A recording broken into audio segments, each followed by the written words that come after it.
Sabine Leutheusser-Schnarrenberger, thank you very much for coming. I read it very quickly, so not to make mistakes. So, I'm not sure that the audience is aware of this fact, so let me try to ask the first question about this particular incident. You are, until this day, the only German minister that ever stepped back from her role because of a constitutional question. Other ministers left because of scandals or power struggle, but you stepped back as Minister of Justice in 1996 because of a decision of your own government to extend the state's right to interfere in citizens' private domain. Can you explain to the audience briefly what made you take this dramatic step? First, thank you so much for introducing me as former Minister of Justice, and twice I was Minister of Justice.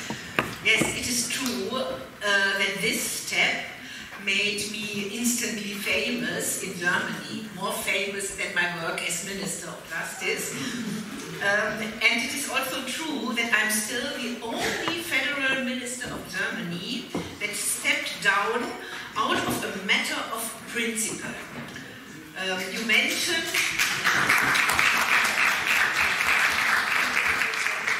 the decision of the own government. It was also the decision of my own party, my political party, the Liberal. The authors of the German Basic Law, this is the constitution, also named in Germany Grundgesetz, which functions as the constitution since 1949, sought to ensure that a potential dictator would never again be able to come to power in the country, in Germany. The first article protects human dignity at the core, and then human rights. They are core values protected by this basic law. And the principles of democracy, of republicanism, social responsibility, federalism, and rule of law are key components of our constitution. Article 20, only one article I will mention here, and another one is both the Article 1, and both Article 1, Article 20 are protected by a so-called eternity clause that prohibits any sort of change or removal of the principle laid down in these both articles. So no majority of the parliament, no legislator can change these articles, these key components of our constitution. I think it's really important, and this was the answer to our dark historic times.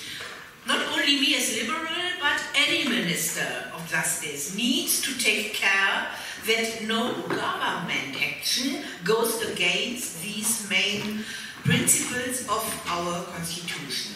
But the conservatives, this was a part of our coalition at this time, this was in the 90s, now 27 years ago, who led our government at this time, wanted in 1995 to dramatically expand the states' rights in their proposal for law to combat organized crime.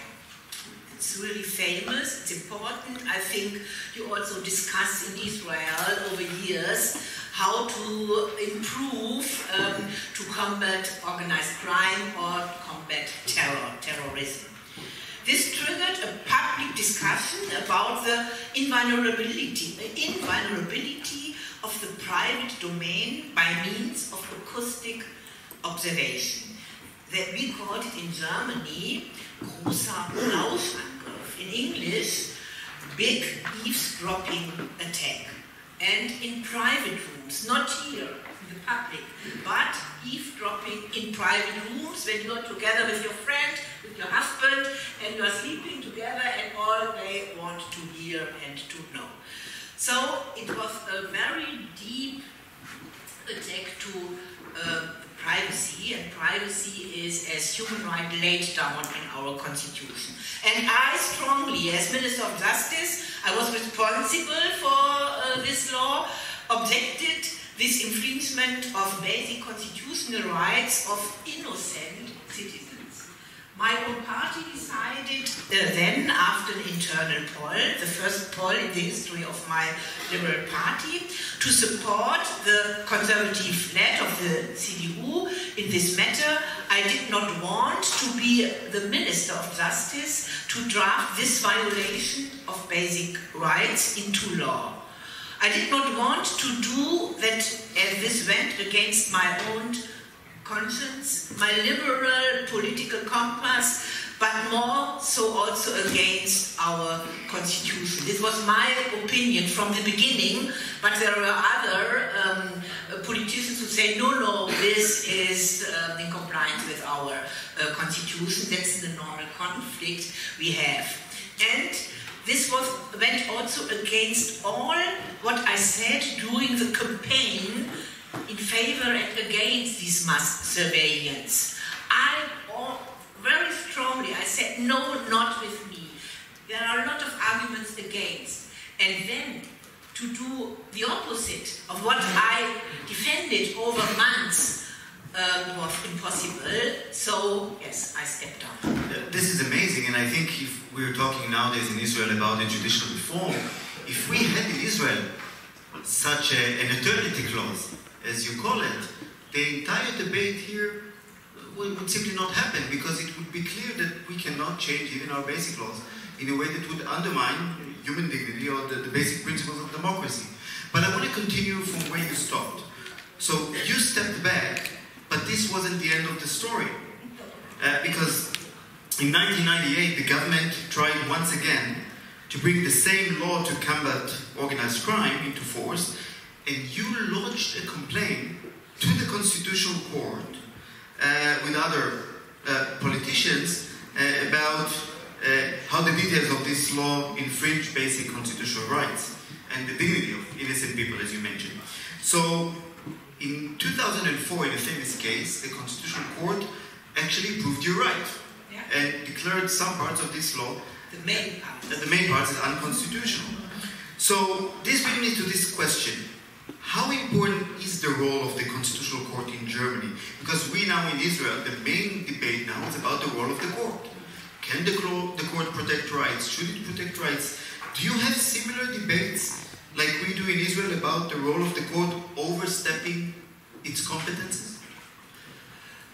We don't have the same debate as in Israel, but proportionally to the population, also never in Germany history, as many people went to the streets for any political issue. Never. I cannot remember. I often was part of demonstration against proposals of law who are infringement of human rights, but never. I cannot remember. We had these kind of demonstrations with thousands people over now, I think 23 or 24 weeks, so it's very impressive for me. But of course, German politicians criticized the German Constitutional Court for taking political rulings or overstepping their competences, usually when the Constitutional Court ruled against their own decisions and laws. Sure, they don't want this, they don't like it, and they criticize therefore the Institutional Court. Okay, this is allowed, you have public opinion, you can change your arguments, but the Constitutional Court is accepted by all. It's luckily not over-politicized, so from left to right, nobody questions its principal role. Nobody. I think that's important, that's different to Israel. Since I left government and the German Bundestag in 2013, now 10 years ago, there the liberals lost the elections, so my whole party, our group, has to leave the German Bundestag. There is an organization similar like the American Civil Liberties Union, perhaps you know, and they made it his mission to appeal any government decisions violating fundamental rights guaranteed by our constitution, and I often supported them, and often with success. But not because the judges are party friends, but because they have to follow the guidelines and the basic laws of the Constitution. And yes, it's my opinion, not only my opinion in Germany, over all political groups, the Constitutional Court in Germany is totally independent in any sense. Totally. When you say that the Constitutional Court is totally independent, I should ask you the question of how the judges of the Constitutional Court are appointed. Because in Israel, the argument says, look at Germany, politicians elect the judges and it's still a democracy, so we should adopt it too. How do you maintain judicial independence when politicians select the judges, and should we change to such a process? I think it's a good and interesting question, yes. We have a really complicated system, but there are big differences between Germany and Israel regarding the highest court. In Germany, we have a constitutional court that deals only with cases that touch constitutional questions, no other legal questions. In Israel, on the other hand, the Supreme Court deals with, I think, criminal and civil and other issues. In Germany, we have 5 high courts who are dealing with all of these questions. It is true that politicians choose the judges in Germany, but that choice is limited by selecting judges from other specific courts. And there is a strong control of federalism embedded. This allows the Bundestag, our legislature, only to appoint 8 of 16 judges. We have 2 senates, each has 8 judges. The other half are appointed by the Bundesrat, which is the upper chamber where the governments of the federal states are represented. Each government of each federal state is there represented by the Prime Minister and others, and they have different votes because of their, it depends on the number of the population in this federal state. The president and the vice president of the court, of the Constitutional Court, are also elected in turns by the Bundestag and the Bundesrat. But necessary is a 2/3 majority. This is required in both electoral bodies, Bundestag and Bundesrat, to ensure that the composition of the senates is well balanced. And we have a justice term of offense. This ends after 12 years. And there is no possibility to be re-elected. So the judges are really independent. And some judges have been members of political parties. Sure. Liberals want liberal thinking judges there, and conservatives and social democrats and so on. But after they are appointed, most of them are leaving their political party because they are now judges of the Constitutional Court. And this is very well functioning. There is no partiality in any sense. They are really independent, and much conservatives make decisions in favor of asylum seekers or something like that, or liberals also said sometimes, yes, there is a need to limit some human rights because of the development we have worldwide and in Germany. So really independence by this really differentiated system to elect judges. This is very interesting. So next time when someone tells you in Israel, oh, but look at Germany, politicians select the judges, let's do the same. So tell them, yes, please, if 2/3 majority of the Knesset, 80 Knesset members, agree on a specific person, then it's fine. This is more or less the equivalent. You always need the opposition. to elect a judge. And I think this is really a good system if you have a system as we in Germany, that you always need a consensus between coalition parties and opposition. If they are working against, then you cannot elect a judge. I think this is a good way. So let's talk now about applied law. As you know, in Israel we have a peculiar security situation, and often security demands overrule questions of civil rights. And for any democratic state, there's always a balance to achieve between freedom and security. Now, in 2013, just after the Snowdown leaks, you objected to the notion that we may need to give up some freedom for security. And back then, US President Barack Obama argued that in order to protect security, you must give up some freedom. What was your counter-argument to Barack Obama? Yes, well, that was a disaster, leaks of Snowden leaks, papers. I argued against President Barack Obama with very basic ideas related to our dark history I mentioned at the beginning, and the fundamental rights in our constitution as an answer to this dark history. A society becomes less free the more intensely its citizens are monitored, controlled, and observed. Security in a liberal democracy is not an end in itself, but serves to safeguard freedom. The strength of a liberal democracy lies in trusting its citizens, and legal guarantees protect this trust and pursue two specific goals: to punish the guilty and to safeguard the innocent or those who have been falsely suspected against unjustified measures of state power. A free and open democratic process cannot give the impression that the protection of fundamental rights is secondary.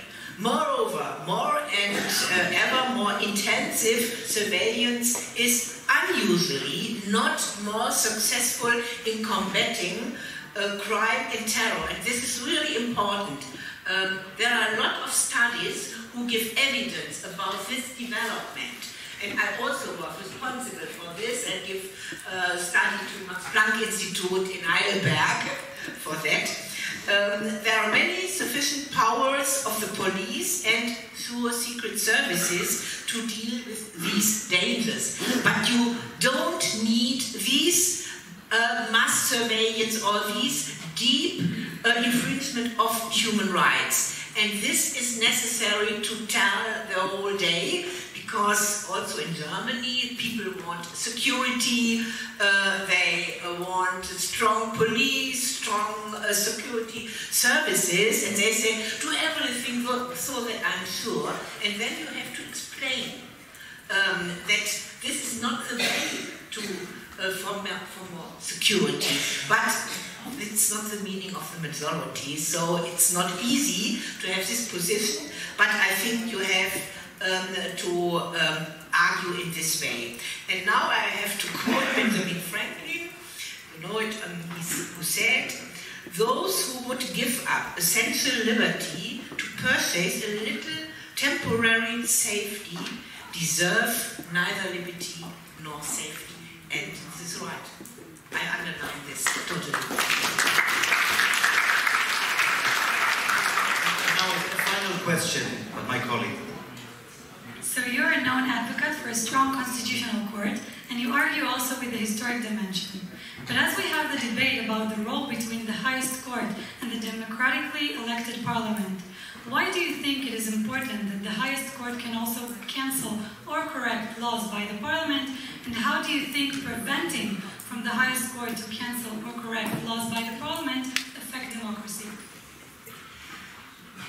It is so important because even the democratically legitimized legislator does not always follow the main principles of the constitution of basic laws. There are always seemingly good reasons of opportunity that they don't, because of other interpretation of basic laws, because of the spirit of time. For politicians, it's really a main reason. For example, when fighting terror, the rights of minorities or data protection, for example, quickly don't play a role anymore. But the constitution or basic laws show their strengths, especially in times of crisis. The constitution is for time of crisis, not when there's a broad consensus in the society or among the political party. Then you don't need human rights. But in time of crisis, violation of minority laws, then you need this constitution and these guaranteed human rights. And here comes the role of the highest court to being able to correct two radical political decisions that might be in conflict with the core principles of constitution or basic laws. But also in potentially more neutral areas like tax law, this becomes visible. Most of the German constitutional court's decisions are in this area, most of them, because the state has different interests than its citizens. They want the money and the citizens don't want to give them. We have also the debate in the Council of Europe. I was member over years in the Parliamentary Assembly of the Council of Europe. That is why the UK and a few other countries don't like the rulings of the European Court of Human Rights. They are also democracies with a different perception of the role of the Constitution. But let me add one sentence. In Nazi Germany, the so-called Rassegesetze, racial laws, were against the Constitution. Also the Weimar Constitution. But there was no correction, no court, no legislator, because the Führerrecht, or the right of the leader, applied everyone. And I think this is also an example how important the Constitutional Court is to safeguard our democracy. Dr. Sabine Leutheusser-Schnarrenberger, thank you very much, former Minister of Justice in Germany. We will try to make everything we can to keep the